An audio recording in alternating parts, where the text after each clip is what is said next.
Bonjour, hello, welcome to the Edinburgh affiliate office of MaxMountainWorld. I quite often get asked things about what I do with the cameras, the camera kit, YouTuber stuff and whatnot. And recently I've had a few people asking me what do I do, what sort of stuff do I use when I'm out. Like I'm on holiday now, I'm on the last day of my trip to Edinburgh, flying back to France tomorrow. And one specific request for a video of a very good friend of mine, and was very curious to know what I do with what stuff I use for this. So I'm going to do a video on this now. It's a little bit of a funny one because obviously I've got to use a camera to do this. So at the moment I'm on my GoPro 7 White. And we'll go ahead and I'll get on with the video and show you what I do with my mobile YouTubing kit, if you want to phrase it like that. So I've got the gear laid out in the room here, just one because I'm doing this video, two because I'm wanting to sort everything out so that I can go through airport security with a minimum of fuss and inconvenience. This is my main bag. Almost everything you're about to see fits in the bag, and I have the YouTube thing there, I have that on my hat as well. When it's filming, it's sometimes convenient to just for people to be able to see what I'm doing, and if nothing else it's a bit of promo as well. I have a bungee clip here as well, which is handy for attaching things to other things or whatever, and the rest of the gear is here. So the main camera that I have is I keep them all in these things. When at work we get supplied with mixer taps and they come in these bags, and rather than throw them away, they're very handy for keeping stuff protected in the bag. The main camera is the Panasonic. I no longer have the model number, something HVC 180 I think it is. I've had that a good few years. I've done almost 1300 videos on my channel now, and with the average of being 10 to 15 scenes per video, I've done at least 15,000 scenes with it. I have a few minor technical issues with it and I'm on the lookout for another one to replace it. That unscrews from the balance stick, and the balance stick extends as well. Very handy piece of kit with an adapter for GoPro to camera fix.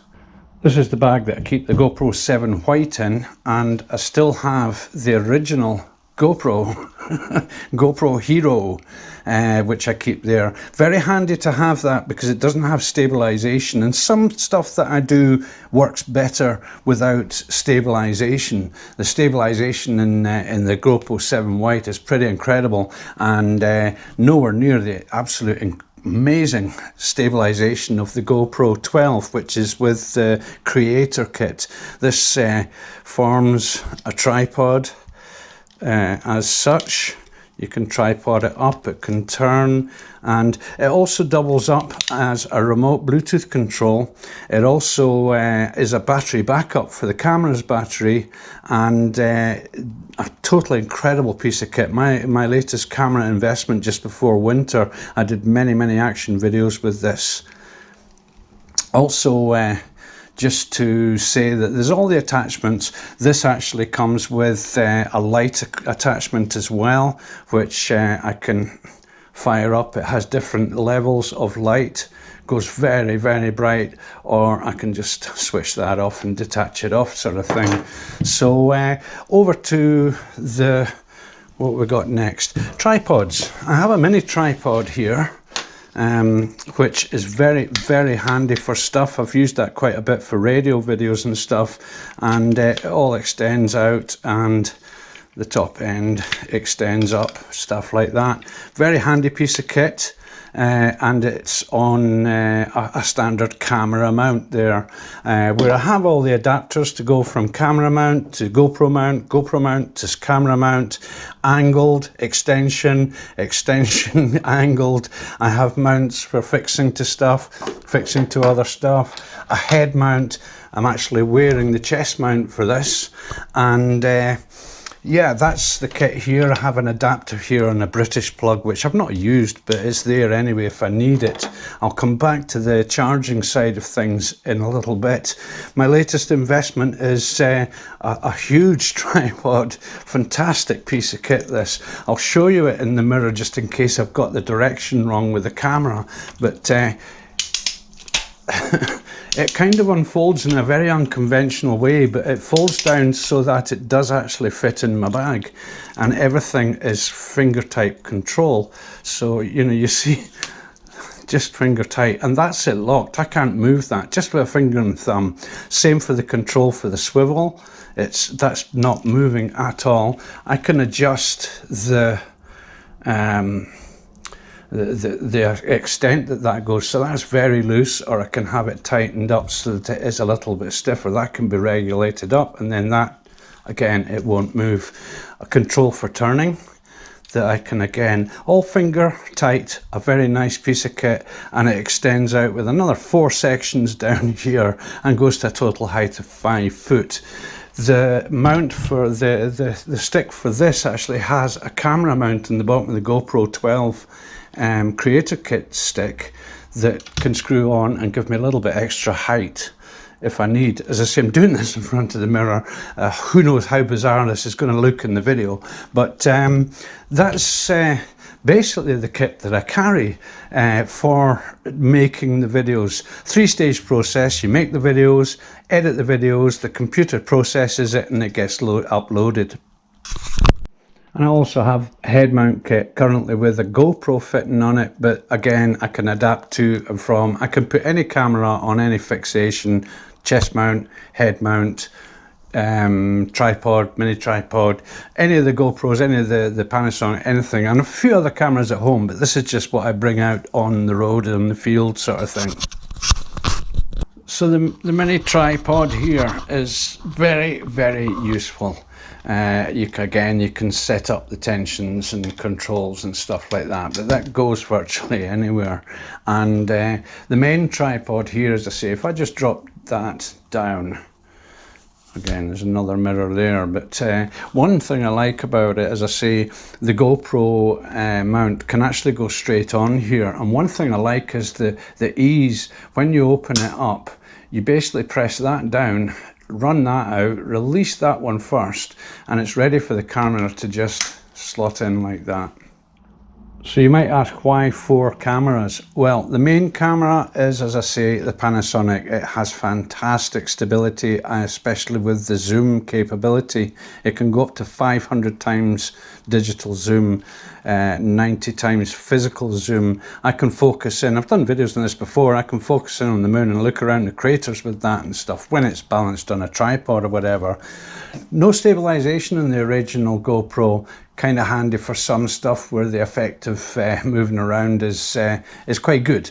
Also the GoPro 7 White, it has stabilization pretty good, but not extreme.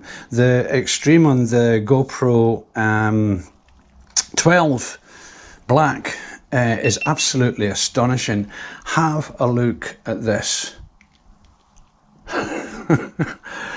It's really got some pretty fantastic stabilization, and you can plug it into the computer and set to what extent it does or doesn't do that. The joy of the chest mount is that it's there, it's handy. One click and it's running, one click and it stops. Also, I can take the rubber lock off the back and take it off, just as easy as that. I can bung it back on. That's probably gone very shaky with that demo, but yeah, it goes back in, and there's a little rubber lock behind that keeps it in place no matter what, so you won't have seen that, but that's it. So all of that kit I've shown you so far fits in the bag, believe it or not. So that's the video stroke filming. I don't like filming, we don't use film these days, but that's that side of things. What I'll do is, in the lead out, I'll show through the connections, the charging and the editing side of things as well. Just a quick glance over, nothing too detailed, and this is basically how I do things out in the field, as it were. So, so that's it. Thanks for watching. So The chest mount, the head mount, apart from the two hands free side of things, which obviously I don't have now, very, very handy for action stuff, skiing videos, driving stuff, things like that.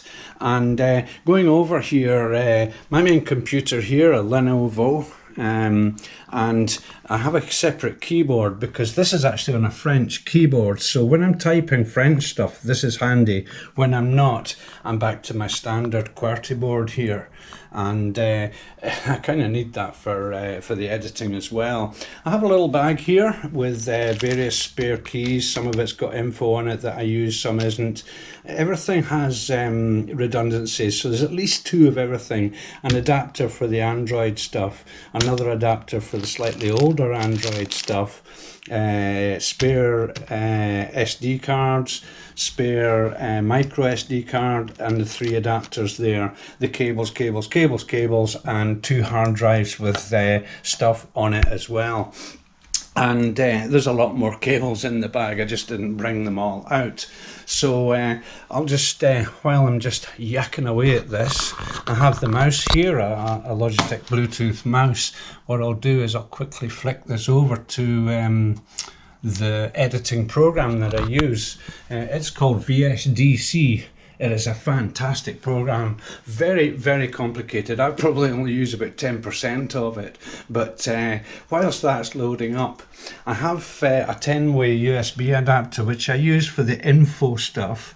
And with this computer, when I shut it down, i.e. put it to sleep, by closing it, that all shuts down, but this one remains active, so I can keep a 4-way one here for charging stuff, and it'll charge up even when the laptop is shut down. So very, very handy the way that works. I didn't intend it, it's just what happened when I bought the laptop.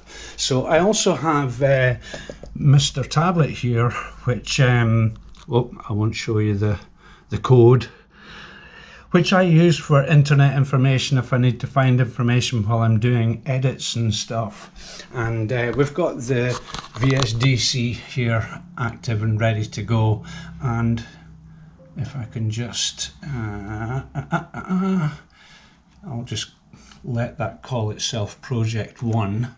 And basically everything comes up here and you edit the lines with the visual above and all the facilities for doing all the stuff all around. And as I say, I'm sure I only use about 10% of what is available to that one, but it's a fantastic program. So needless to say, I have the phone as well, which I use as a mobile hotspot for powering everything onto the net as well. In the UK, I get the same facility as I do in France with that. So it works pretty well here actually, and it doesn't cost me anything extra. So that's all the gear, as I say. The laptop goes into my cabin bag, the keyboard likewise, everything else including the tablet, and I have this solar charging pad, which if I bring it up to light, you'll see the little green light signifies that it's charging. It's just a trickle charge, but that holds a fantastic charge as well. So that's basically it, all the kit. The MaxMountainWorld YouTube kit is there we go. So it's kind of useful. I do have a lot of redundancy, cables that are double, triple, quadrupled up, connections, fixings and fittings and stuff. And even the cameras, 4 cameras, 3 GoPros and the Panasonic as well. I've got a lot more cameras at home, but this is the stuff that I take out on the road with me. I do also have earphone kit. When I'm doing edits, it's dead handy for maintaining and controlling the audio levels of the edit as well. And that's basically it. So I'll sign off again, and this is handy having the mirror here. So again, thanks for watching.